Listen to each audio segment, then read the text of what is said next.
शरदचंद्रजी पवार साहेब मार्गदर्शन करण्याची नम्रपूर्वक विनंती आपणास. महाराष्ट्राचा बुलंद आवाज रामकृष्ण हरी. महाराष्ट्राचा पुरोगामी आवाज शरद पवार. शरद पवार. पक्षाचे अध्यक्ष ज्यांचे विचार आताच आपण ऐकले ते ज्यांचा भारतीय महाराष्ट्राच्या राजकारणामध्ये एका निर्णयानं सगळीकडे औत्सुक्याचं वातावरण निर्माण केलं असे या ठिकाणी त्यांच्या स्वागताच्यासाठी आम्ही सगळे या ठिकाणी उपस्थित आहोत. ते हर्षवर्धन पाटील या ठिकाणी उपस्थित असलेले खासदार धैर्यसिंग माहिते, सुप्रिया सुळे, आमदार अशोक पवार, महाराष्ट्राचे ज्येष्ठ पत्रकार मधुकर भावे, पक्षाचे जिल्ह्याचे अध्यक्ष शिवाजी बापू, पुण्याचे माजी महापौर अंकुश काकडे, उत्तमराव जानकर, व्यासपीठाचे अन्य सहकारी आणि हर्षवर्धन यांच्याबरोबर संघटनेची जबाबदारी घेण्याच्यासाठी ज्यांनी साथ द्यायचा निर्णय घेतला ते सगळे सहकारी, तालुक्याचे अध्यक्ष ते पाटील, बाकीचे सहकारी, बंधुभगिनी, अतिशय समाधानाने आज या ठिकाणी या सभेमध्ये मी आलो आहे. संबंध जुना आहे. 1967 साली पहिल्यांदा मी महाराष्ट्राच्या विधानसभेमध्ये सभासद म्हणून गेलो आणि त्या कालखंडामध्ये आम्ही लोक तरुण होतो. माझं वय 27 होतं आणि आम्हाला तरुणांना मदत करणं, मार्गदर्शन करणं, विधिमंडळामध्ये कसं काम करावं, व्यक्तिगत भूमिका कशी स्वच्छ ठेवावी याचा आदर्श आम्हाला सगळ्यांच्या समोर त्या काळात असायचा. ते म्हणजे शंकरराव भाऊंचा. एका जिल्ह्यातले शेजारी आणि वजीर आहे त्यामुळे त्यांचा अधिकार होता. नंतरच्या काळामध्ये महाराष्ट्राच्या मंत्रिमंडळामध्ये त्यांच्यावर काम करायची संधी मलाही मिळाली. मंत्रिमंडळामध्ये स्वच्छ आणि नेटका कारभार कसा करावा याचा आदेश भाऊंनी आम्हाला नव्या मंत्र्यांच्या समोर ठेवला आणि त्यामुळे पुणे जिल्ह्याचं राजकारण याचा ज्या त्यावेळी मी विचार करतो तो विचार शंकरराव भाऊंच्यासमोर पुरा होत नाही. आणि मला आनंद आहे की त्यांचा विचाराचा वारसा स्वीकारून गेली काही वर्ष महाराष्ट्राच्या राजकारणामध्ये, विधिमंडळामध्ये, सरकारी संस्थेमध्ये ज्यांनी काम केलं, काम करत आहेत ते हर्षवर्धन तुम्हाला आम्हा सगळ्यांच्याबरोबर या सगळ्या कामाच्या पूर्ततेसाठी अत्यंत आनंदाने सहभागी झाले. गेली काही वर्ष सरकारला त्यांचा अधिक निवडणुका मागच्या झाल्या आणि तेच लिहायचे. माझा प्रयत्न होता की पुणे जिल्ह्यामध्ये आणि महाराष्ट्रातल्या जिल्ह्यात सगळे जाती जमातीच्या लोकांना घेऊन समाजकारण करावं. आणि त्याच हेतूनं माझं लक्ष इंदापूरकडे होतं. जाणून घेऊन विचार करत इंदापूरच्या एका सरकाराला प्रोत्साहन करण्याचं काम केलं. छत्रपतीचे चेअरमन केलं, जिल्हा परिषदेचे प्रमुख केलं, महाराष्ट्राच्या विधानसभेमध्ये येण्याचा सचिव प्रयत्न केले, मंत्रिमंडळामध्ये घेण्याचा आग्रह केला. त्याच्यावरचा हेतू होता की इंदापूर तालुक्याचा दुष्काळ असेल, इथे कारखानदारीची वाढ असेल, त्यासाठी काम करणारा कोणी सरकारी असला पाहिजे आणि त्या हेतूनं हे प्रोत्साहन देण्याची भूमिका आम्ही लोकांनी केलेली होती. पण इथं आल्याच्या नंतर अलीकडच्या काळामध्ये जे मी ऐकतो आहे माझ्या संस्थेतसुद्धा धक्का बसला. इंदापूरचं राजकारण शंकरराव भाऊंचं राजकारण म्हणजे स्वच्छ चारित्र्याचं राजकारण होतं. कोणाच्याही नव्या पैशाचा कधीही विचार न करण्याचं राजकारण होतं. अलीकडच्या काळामध्ये इंदापूरच्या राजकारणाला काहीतरी वेगळी दिशा काही लोकांनी दिली. मी आत्ता इथं बोर्ड वाचत होतो, काहीतरी बोर्डावर लिहिलं होतं, महिला गँग संघवा. मी बारामतीला ऐकतो महिला गँग, आणि इथे सुद्धा गँग आहे हे अलीकडे कळायला लागले असतं. आणि ते तुम्ही कोणी सांगितलं नाही. महाराष्ट्राच्या प्रशासनामध्ये मी अनेक वर्ष काम केले. जवळपास 55 वर्ष मी कुठे ना कुठे पदावर आहे आणि त्यामुळे अधिकाऱ्यांच्या ओळखी चांगल्या आहेत. अनेक अधिकाऱ्यांनी माझ्याबरोबर माझ्या हाताखाली काम केलं. कधी भेटतात, शहरीचं कसं करतो, आमच्या जिल्ह्याचं कसं आहे ते सांगतात. किती जुने दिवस राहिलेले. अरे काय झालं, कुठे काय, कशाचं काय सांगताय. त्याने आता इंदापूर तालुका लाहूंच्यासारखा नेता आणि त्याचे व्यवहार कुठं आणि हल्ली त्यांचे व्यवहार कुठं चर्चा न केलेली होईल हे अधिकारी सांगायला लागले. इतका वजवाई होती, इतक्या चुकीचे विचार, इतकी चुकीची माहिती कधीही या भागाच्या नेतृत्वाच्याबद्दल आलेली नव्हती. दुर्दैवाची आलेली आहे. आणि ते चित्र बदलायचं असेल तर परिवर्तन पाहिजे, आणि परिवर्तन हवं असेल तर त्याच्यावर अशा प्रकारची कुवत असलेला हा नेता असला पाहिजे. आज हर्षवर्धनच्या निर्णयानं ही पोकळी होऊन निघेल याच्याबद्दलची माझ्या मनात कल्पना. आम्ही एकत्र अनेक ठिकाणी काम करतो.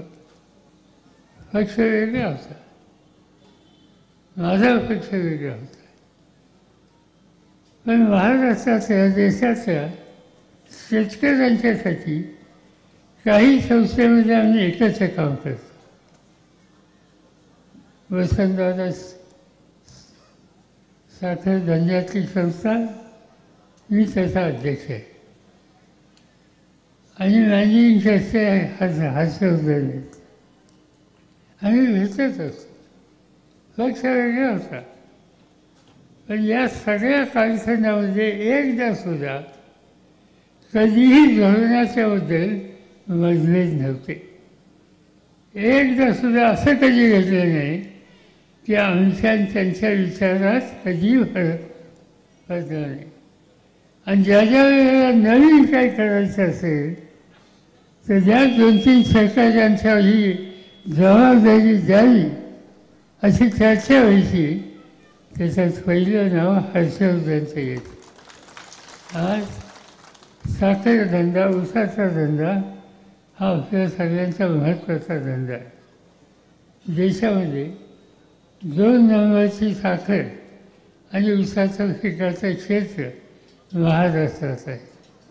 आणि सगळ्या देशाच्या या पिकाची जी काही संकटाची स्थिती असते त्यातून त्यांची सुटका करण्याच्यासाठी जी संस्था आहे त्या संस्थेमध्ये आम्ही एकत्र काम करतो.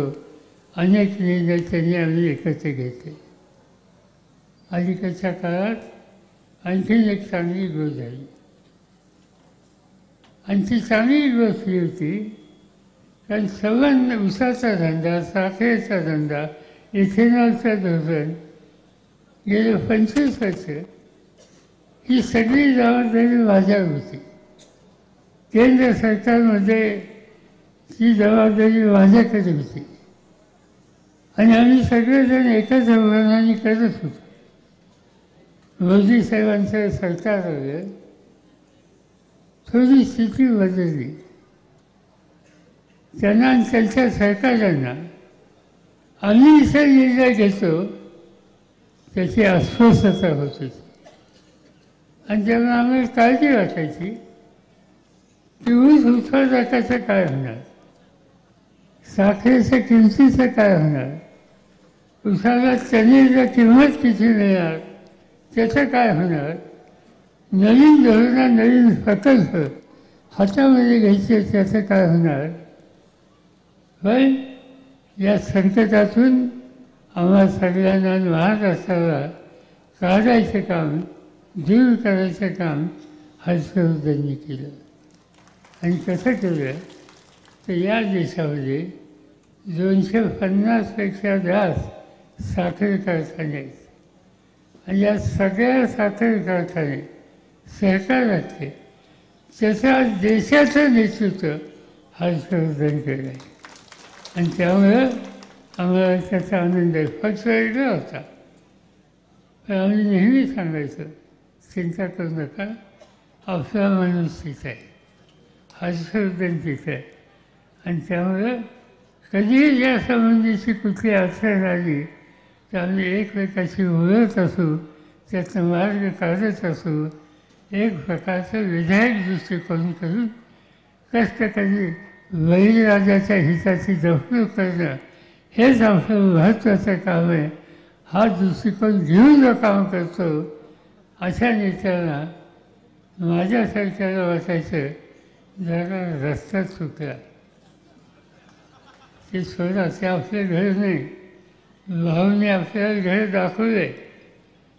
भाऊने आयुष्यावर एकच विचार घेतला, दुसरा विचार कधी घेतला नाही आणि तो विचार गांधी, नेहरू, यशवंतराव चव्हाणांचा विचार. मला आनंद आहे की त्यांचं मन इकडे होतं. निर्णय घ्यायला उशीर झाला पण निर्णय घेतला आणि हा निर्णय फक्त इंदापूरपुरता नाही तर सवन ऊसाच्या धंद्याला मदत करणारा आणि महाराष्ट्राचा समाज करणारा, शक्ती देणारा अशा प्रकारचा हा निर्णय. मी ज्या बोलण्याच्यासाठी या ठिकाणी उभा नाही, चित्र बदलते. आज हाच कार्यक्रम झाला, निघायच्या वेळेला आणखी कुठून तरी फोन आला आणि त्यांनी हट्ट केला की इंदापूरला चालू आहे, 14 तारखेला आमच्याकडे आलंच पाहिजे. काय कार्यक्रम आहे म्हणजे इंदापूरला तोच आमच्याकडं. म्हणजे कुठं ते म्हणजे फलटण, समजलं का. ते आता याच्यानंतर फलटण झाल्याच्या नंतर जवळपास 1 महिन्याचे सगळे दिवस रूप झाले. मोठ्या प्रमाणात लोकांच्या मनामध्ये निर्णय आहे की एकत्र आलं पाहिजे, परिवर्तन झालं पाहिजे. आणि महाराष्ट्राचं चित्र वेगळं आहे हे समज हिंदुस्थानला दाखवलं पाहिजे आणि ती दाखवायची संधी आज या निमित्तानं सगळ्या महाराष्ट्रात आलेली आहे. आणि म्हणून त्या रस्त्याने आपल्याला जायचे. तुम्हा सगळ्यांच्या मनामध्ये काही गोष्टीच्याबद्दल स्पष्टता आहे का नाही हे मला काही कळलं नाही. काही काम द्यावं असं त्यांनी सांगितलं.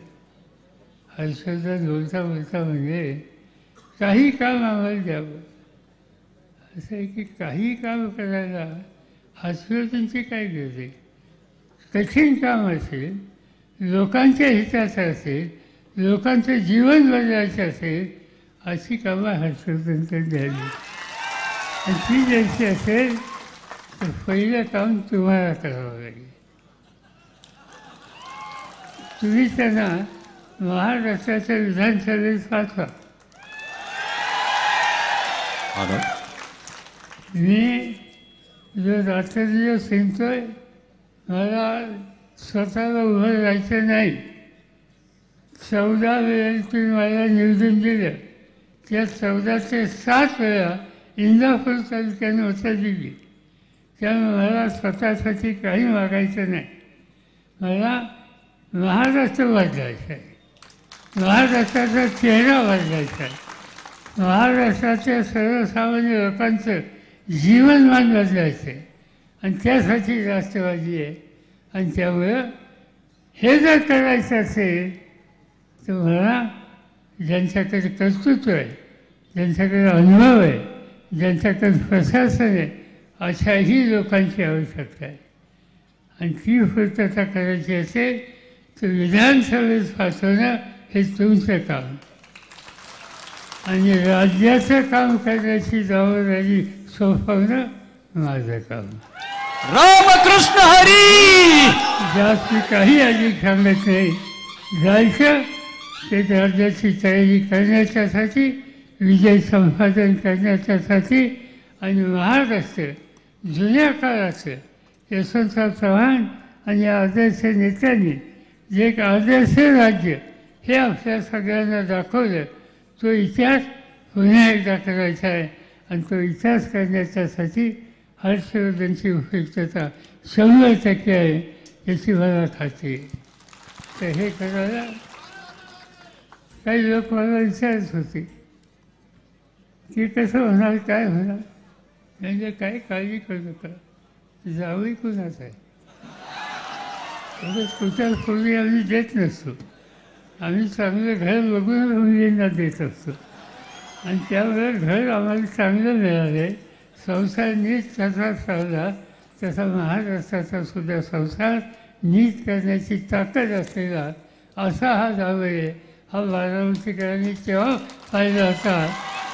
आज त्या जावयाचं या ठिकाणी स्वागत करणं हे मी सर्वांना मागं होतो आणि आपल्या सगळ्यांची रजा घेतो. जय हिंद, जय भारत. धन्यवाद साहेब, मनपूर्वक धन्यवाद.